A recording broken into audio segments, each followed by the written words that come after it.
Kita hidup di dunia yang kayaknya makin hari makin nyambung ya kan? Dimana tren global tuh rasanya dekat banget, tinggal klik aja.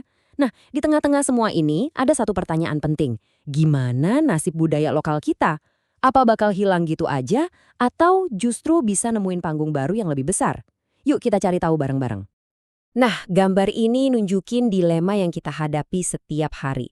Di satu sisi ada modernisasi, gedung-gedung tinggi, internet super cepat, keren.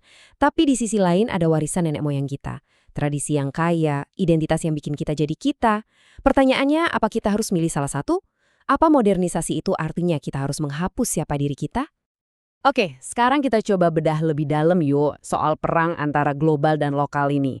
Gempuran budaya global dari musik K-pop sampai film Hollywood itu nyata banget.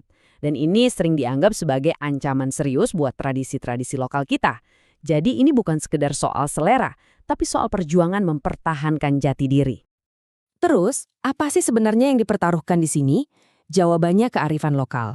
Ini bukan cuma soal tarian atau upacara kuno ya, kearifan lokal itu jauh lebih dalam. Ini adalah sistem pengetahuan, cara kita hidup berdampingan sama alam, cara kita menyelesaikan masalah, cara kita memandang dunia. Bisa dibilang, ini tuh DNA budaya kita. Nah, disinilah letak ketegangannya.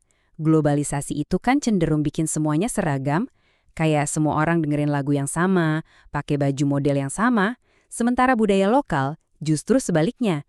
Dia merayakan perbedaan. Budaya lokal inilah yang bikin dunia kita jadi kaya dan berwarna-warni, nggak monoton. Dan ini bukan cuma kekhawatiran di atas kertas loh. Coba lihat angka ini. Sebuah survei di Indonesia nunjukin hasil yang jujur aja bikin kaget. 74,3% orang percaya budaya asing bisa menggantikan budaya lokal kita. Ini angka yang gede banget. Artinya, rasa cemas ini benar-benar nyata dan dirasain banyak orang. Oke, terus kenapa kita harus peduli? Kenapa kearifan lokal ini penting banget buat dipertahanin? Jawabannya bukan cuma karena nostalgia pengen balik ke masa lalu, bukan. Justru sebaliknya, tradisi-tradisi ini megang kunci buat masa depan kita yang lebih baik dan berkelanjutan. Penasaran kan?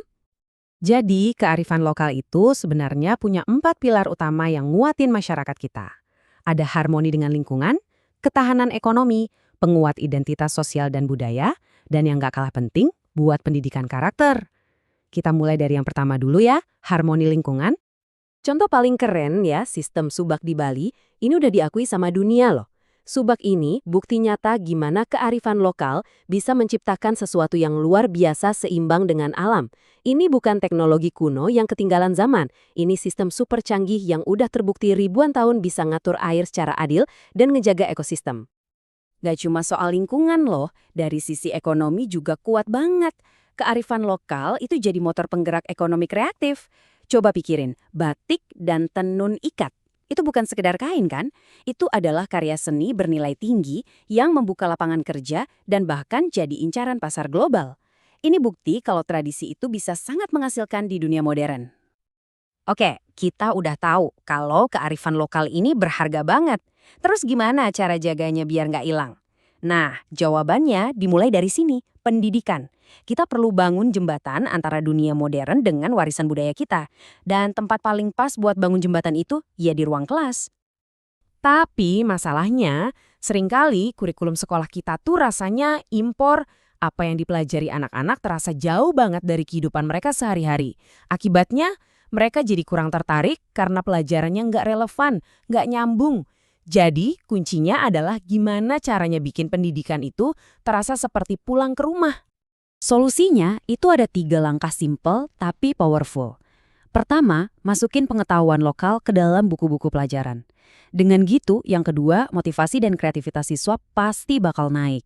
Dan yang paling penting, langkah ketiga, ini bakal secara otomatis memperkuat rasa cinta mereka pada budaya sendiri dan identitas bangsa.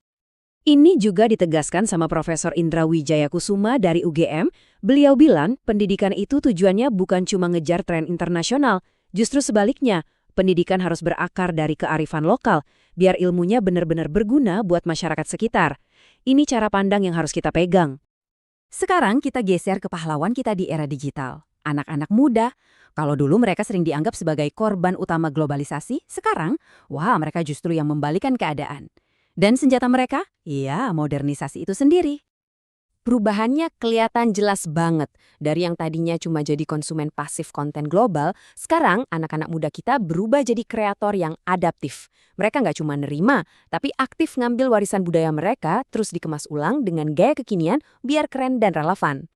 Nah, ini dia intinya. Di zaman sekarang, melestarikan budaya itu bukan berarti kita harus anti sama teknologi. Justru sebaliknya, kolaborasi atau sinergi antara kearifan lokal yang otentik dengan inovasi digital yang canggih, itulah resep jitu buat masa depan budaya kita. Dan ini bukan cuma wacana loh, lihat aja aksi nyata mereka. Di Bali, anak-anak muda pakai TikTok dan Instagram buat promosiin desanya. Di Semarang ada kampung tematik yang bikin kuda lumping jadi keren lagi. Mereka bikin konten-konten digital yang viral dan bahkan menganggap ini sebagai cara mereka membela negara. Keren banget kan? Mereka adalah penjaga gerbang digital budaya kita. Jadi setelah semua ini, kita mau dibawa kemana? Jawabannya bukan memilih antara lokal atau global, tapi menggabungkan keduanya. Kita menuju masa depan yang global, di mana akar kita tetap kuat di budaya lokal, tapi dahan dan daun kita bisa menjangkau dunia. Apaan sih globalisasi itu? Gampangnya gini, kita pakai alat-alat global, kayak internet, media sosial, platform digital, bukan buat niru budaya luar, tapi justru buat memamerkan dan merayakan keunikan budaya kita sendiri. Think global, act lokal. Pada akhirnya, ceritanya jadi terbalik.